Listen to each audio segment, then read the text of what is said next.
You're listening to the Love Over Addiction podcast.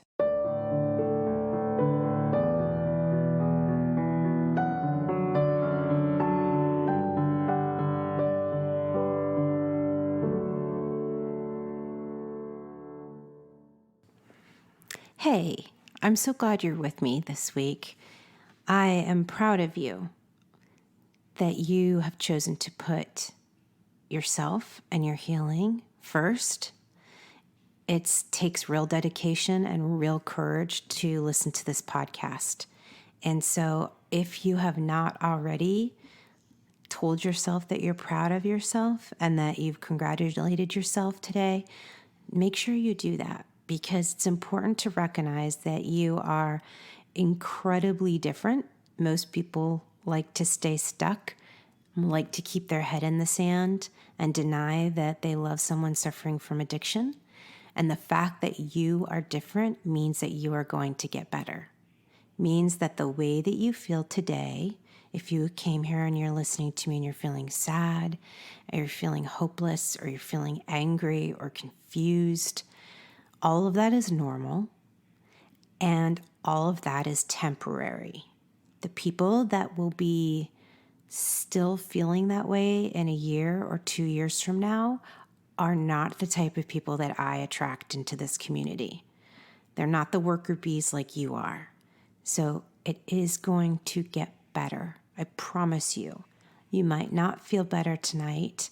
You might feel better and then feel bad again. And that is okay. It's a roller coaster ride. You're going to have ups and you're going to have downs. There's no consistency when loving somebody from that suffers from addiction. And that's okay. Part of removing the pressure and comparing your relationship to, quote, normal relationships, part of stopping that behavior and part of removing this pressure to make it all right and make it good all the time, that's part of your healing. You're going to have good days. You're going to have bad days. It's part of the course, but there is an expiration date. This is not going to be your life forever. You just have to make sure that you're doing your work and you're staying in your lane and you're remaining committed. And if you do those things, I promise you, with every step that you take, you are going to get stronger. You're going to get a clearer vision of what you want for your future, which is exactly what we are talking about today. So this is part of a series, and I'm giving you bite-sized chunks of steps that you can do when you love someone suffering from addiction. Because I know you're going to say, Michelle, you sound like a broken record, and that's okay. I'm going to keep saying it because y'all need these loving reminders. You are not powerless. You are in charge of your own happiness. It's your responsibility to get better here. It's your responsibility to learn the lessons that you are being called to learn. There's a reason why this relationship came into your life. And there's a reason why you are being called to rise higher and step into a new woman. And so as long as you continue to learn and step in the right direction, you will get there. So today, we are going to be talking about daring to dream. And this is an entire chapter in the Love Over Addiction program. I'm going to make it pretty brief today. Basically, if you guys are familiar with that program, I have a whole story about my dream board. And if you're not familiar with dream boards, you can Google them. Some people call them vision boards. I believe in them. They sound incredibly hokey. They sound woo-woo. They sound a little like, what? But I stand by it. I have always in my life had at least one vision board. I actually just took my kids to the bookstore recently and took them to the magazine section and got them a whole bunch of magazines, let them pick them out. And we sat around the kitchen table and I got poster boards. You can order a package deal. I think I got them for $15 on Amazon. And we took the afternoon off and we created visions for our lives, visual visions. This is what we want our lives to look like. And I have gone through so many dream boards. And if we were together, I would think you would say, what do you mean you've gone through the dream boards? Like, how do you go through one? And I will look you right in the eye and I would say, every single thing on that dream board has happened in my life. And so I had to create a new one. And the stories are insane in the program. I'll tell you one. I'll just make it really quick. I'm trying to think of which one I should share with you. Okay, so this during my divorce, and you guys know, if you're in our community, I went through a horrible divorce. I had to get a restraining order. I had to hide in hotels with my kids. It was leaving somebody who does not want to be left is incredibly challenging. It was also the most amazing time in my life. I found myself. I rediscovered who I was. It was the most difficult, and most people would look from the outside and go, how could you possibly be grateful? But I was not only grateful for that time, I was grateful during that time.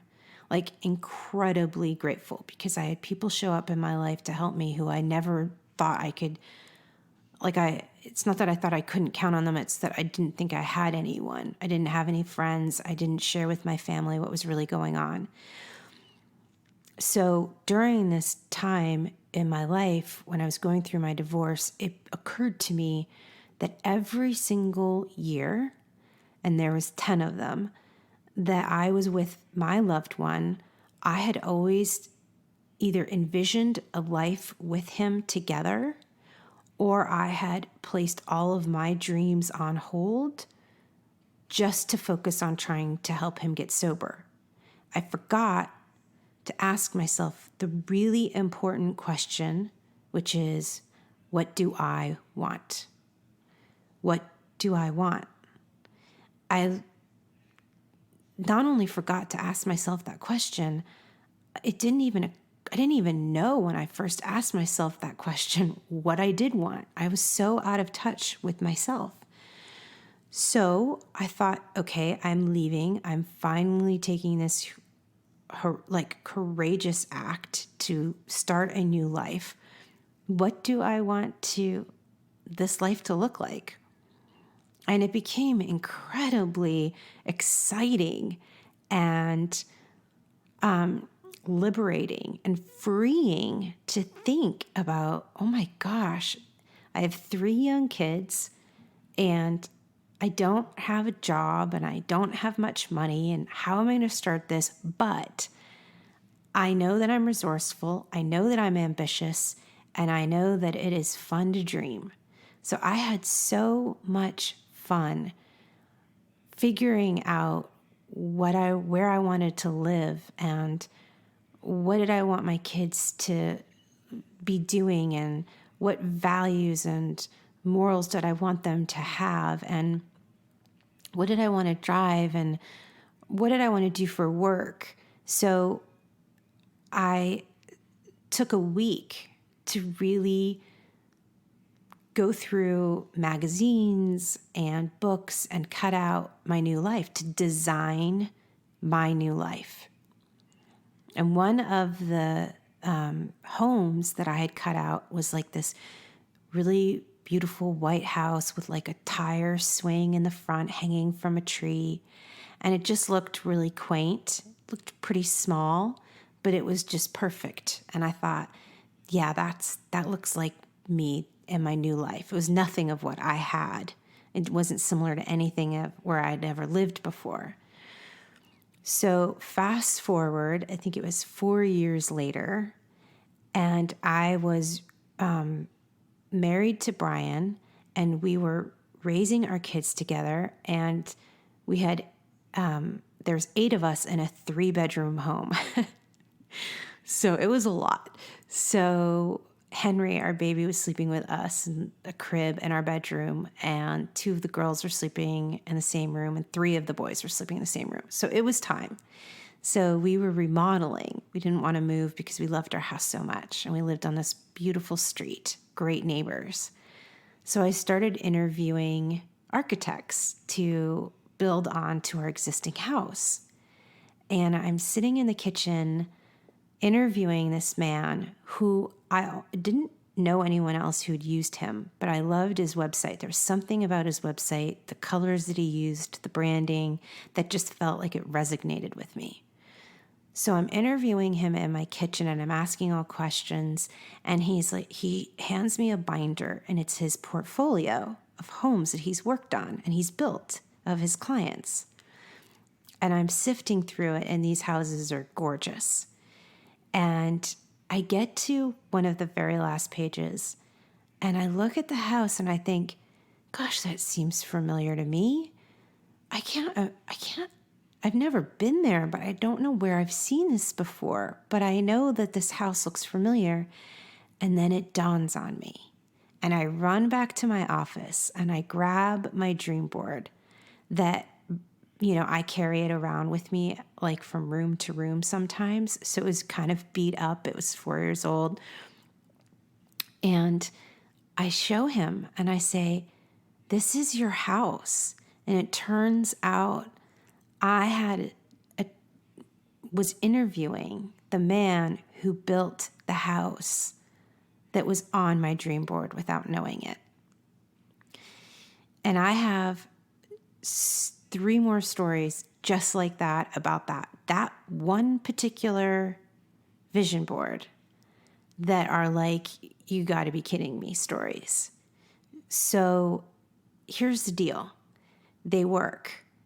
I carried around that vision board with me everywhere. When I was doing the dishes, I imagined myself in those pictures. I imagined myself and my kids. One of the pictures was me and the children riding bikes together. I imagined that. And I really placed myself in those pictures and allowed myself to feel the feelings of joy and gratitude and happiness. And it worked.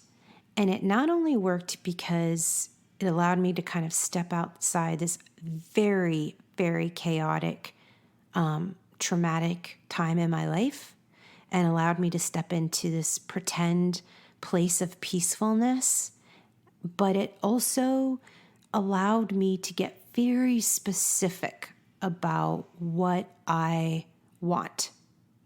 And I think for some of us, we feel guilty identifying what we want. We think it should be about everybody else. But that is actually what got us into this sickness and this illness to begin with. It's time that you start asking yourself, what do I want? What is going to make me happy? Because here's what I know for sure. You are a wonderful, wonderful woman. And what you want is usually in the best interest of those that you love.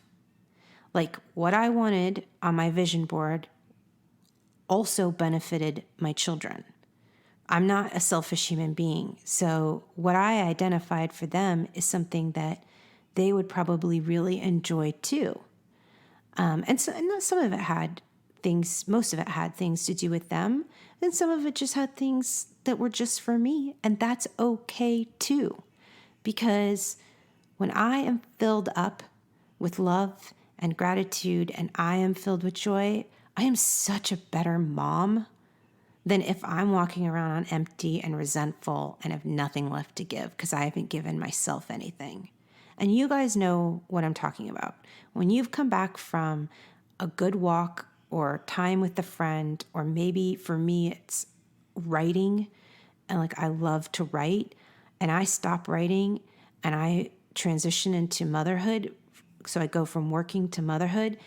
I can serve my people so much better because I've just taken several hours to get in the flow of something that brings me joy.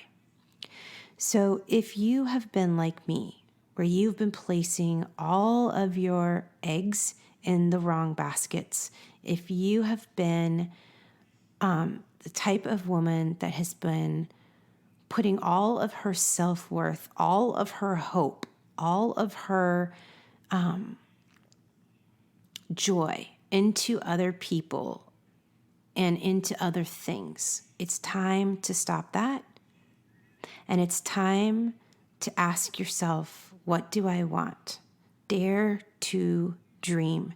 Even if it doesn't seem possible, I had no idea or no way to know how I could ever afford that house that I put on my dream board.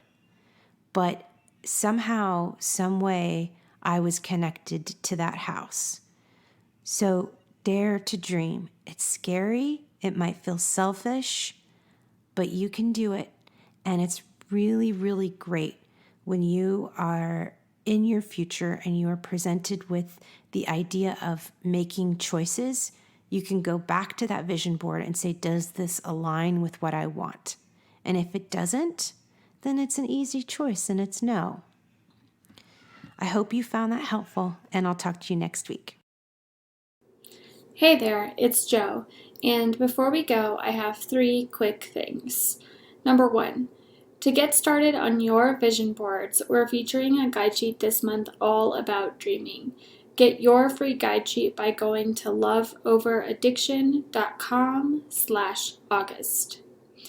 Number 2, if you're ready to take real strides in figuring out your future, learning to dream, and living the life you've always imagined, then now's your time to join the Love Over Addiction online program.